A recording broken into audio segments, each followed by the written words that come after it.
this video, I'm going to tell you something that because you are a man, you most likely weren't taught. I'm going to tell you about making an emotional connection and why it's so important to women. You were told that if you want to be with a woman, you need to make an emotional connection with her, right? While this is usually true, pretty much true, a lot of men misinterpret what that actually means. They think that for women, emotional automatically means sugar and spice and all things nice, and that creating an emotional connection means talking about unicorns and rainbows, that it has to be all about love and romance and being together for all eternity. But here's the truth. An emotional connection can be one that's built entirely around sexual desire.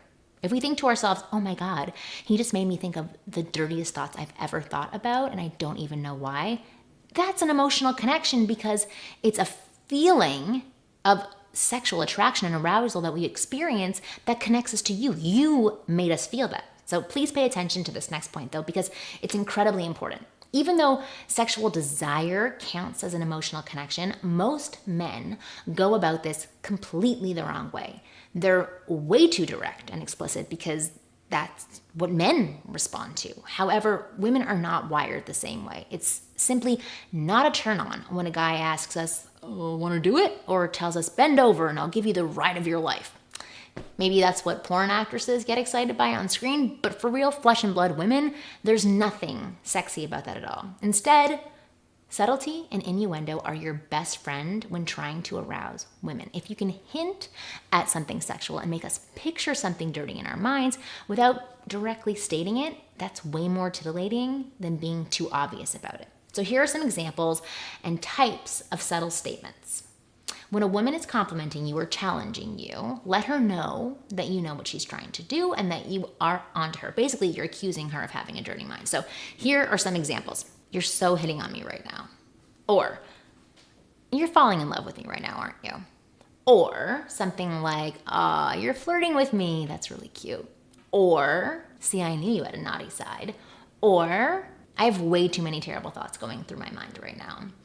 Or, you are definitely going to be trouble for me. Or, you could ask some subtle questions that could lead to something more sexual. So you want to start off low. So for example, have you ever been skinny dipping? Or what are your thoughts on public affection?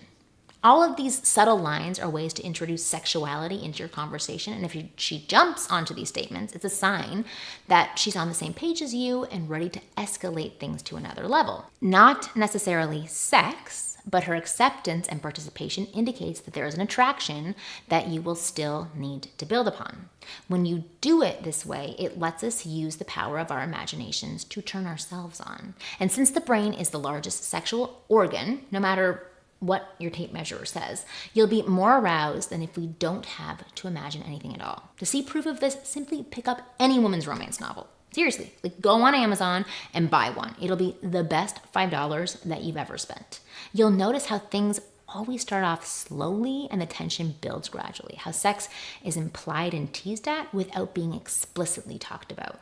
But as the tension builds, the sexuality starts to become more direct until it reaches the tipping point at which things explode into some of the dirtiest sexual scenarios you can imagine.